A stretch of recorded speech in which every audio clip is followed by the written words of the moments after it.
لا فلوس. والله وش يقول، والله ما ندري وش يقول. اسبوعين في اسفرة، لا دار لا شيء. والولاد تبكي جوعان يا ماما، جوعان يا ماما.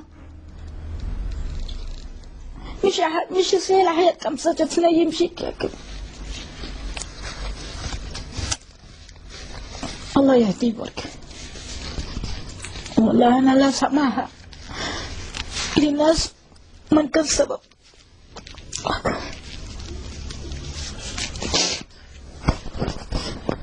بعد هذا الكل مازال سجن. الواش وين باش نوصلوا؟ أنا شاركت في إضراب جوع، يعني وصلت فيه معناتها لحالة معناها من الانهيار، معناها على الآخر. يعني أنا وبنتي قالت لي يا أمي أنا مستحيل نسكت وأبي في السجن. أنا تحرمت منه، قعدت 9 سنين ما نشوفوش، مش في الآخر باش يحطوه في السجن. يعني شاركت معايا، قعدت لا تاكل لا تشرب. وصلنا يعني المستشفى، في المستشفى عملونا معاملة خاصة جدا، حبسونا عطونا سجاجات قدام الباب، حتى أمي وأخواتي ما خلوا حد يدخل. أنا مستعدة باش نعمل أي حاجة بزمن أنه زوجي يخرج من السجن، ما يهمنيش يعني معاملته هما كيفما كانت تكون. أنا مستعدة باش نعمل أي حاجة نلقاها باش تساعد زوجي باش يخرج من الأزمة هذه، لأنه مظلوم وأخوتنا الكل المظلومين. مستعدة باش نعمل أي حاجة.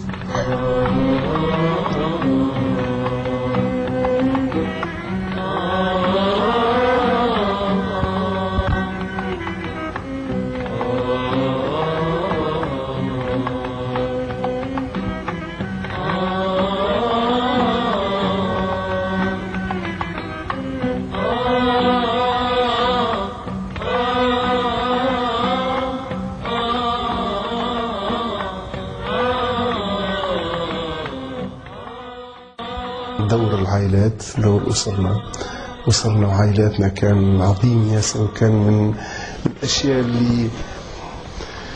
اللي خلت السجين يتأثر سلبا أو إيجابا. الحقيقة أغلبية العائلات كان دورهم كبير في إيجابيا، وكانت أيضا بعض وضعيات لعائلات المساجين عانت أو أثرت سلبا في خيالنا. معاناة كبيرة المادية والنفسية، وخاصة أبنائنا وأطفالنا ونسائنا، وهم فعلا يعني هنا تحية كبيرة وعظيمة لنساء وعائلات الإخوة، كل الإخوة وأخواتهم وأمهاتهم، يعني دور كبير ياسر قاموا به.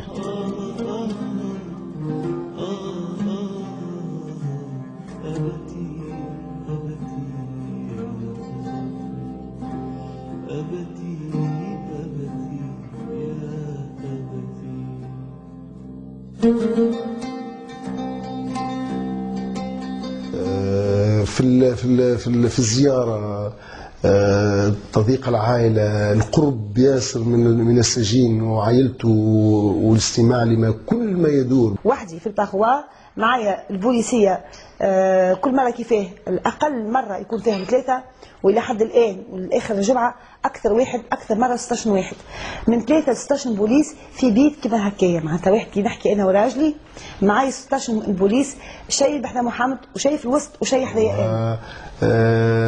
الزيارة في يوم والقفة في يوم آخر، وثم الأسلوب هذا نتاع أنه أنت من جهة فالسجن نتاعك يكون في الجهة المقابلة، أنت من الشمال السجن نتاعك يكون في أقصى الجنوب، أنت من أقصى الشمال أقصى الجنوب، وسط يوزعوك تمشي لأقصى الجنوب ولا أقصى الشمال إلى آخره. القرب من العائلة ممنوع، يعني أنك تكون من جهة معينة وتكون في السجن تتابع الجهة هذيك، هذه تقريبا هذه ممنوع أو لا يمكن.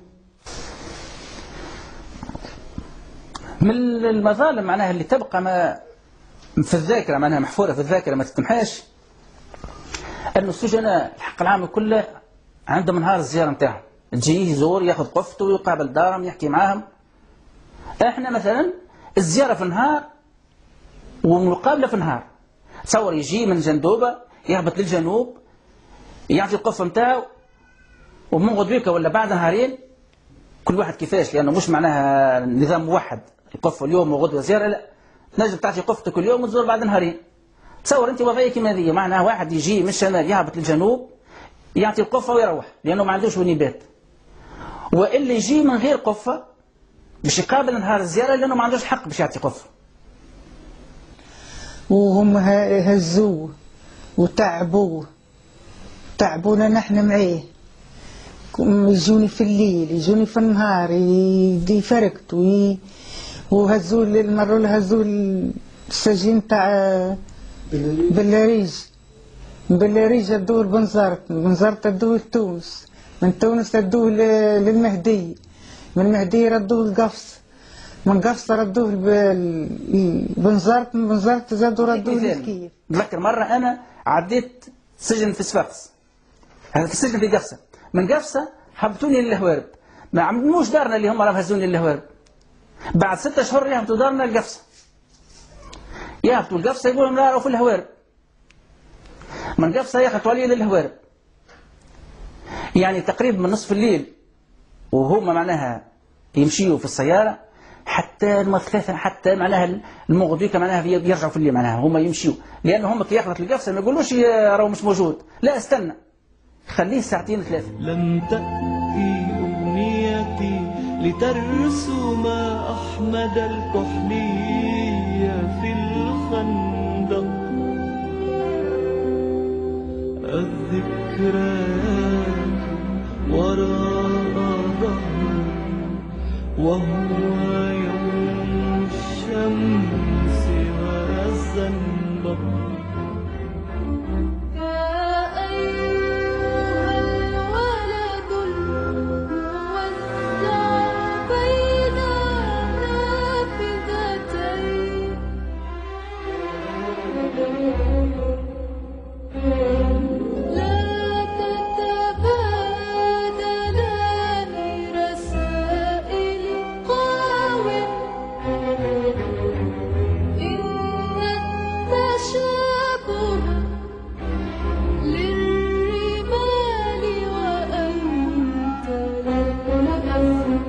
البوليسية في ماضي الساعتين نتاع الليل مشاو لدار حماتي، فجعوا الصغار والكبار وقيموهم من فروشاتهم، فركسوا تحت الفروشات إلى آخره، فما لقاوش هزوا أخوه، قالوا له تو أنت تمشي معنا يعني باش تورينا دار خوك. قال لهم أنا نحشم كيفاش نهزكم هكايا ندخل على العباد. قالوا له تهزنا تو تهزنا وإلا ما باش نهزوك أنت في عودو. وقعت مداهمتي في الليل من طرف الشرطة نتاع أبو سالم، احنا تقريبا في 11:30 ل 12 في الوقت هذاك احنا راقدين وهم داهمونا، دخلوا لنا حتى الدار معناها، دخلوا حتى البيت النوم. نتذكر معناها قلت له ننتظر شويه، معناها المراه تلبس حوايجها وباش معناها خلطت عليا مثلا، كان مش كنت خلطت عليا، معناها المراه تلبس حوايجها وهو معنا في بيت النوم. الاولاد كانوا في بيت اخرى معناها، والوالده بحذايا الله يرحمها ما في بالهمش، دخلوا فركسوا معناها، هبطوا الفرش كلبوه الفرش بيت النوم، معناها فركسوا كل شيء، معناها بجد أرعبونا.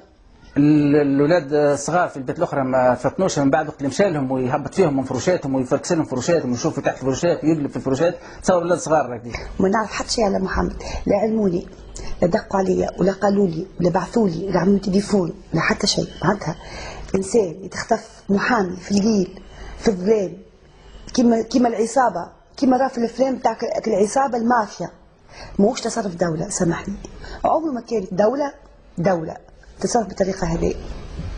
واتضح أنه هذا مش عم فيه مع محمد بركة، يعمل فيه مع برشا، وهذا شيء يؤسف وشيء يؤلم برشا، يؤلم على الآخر.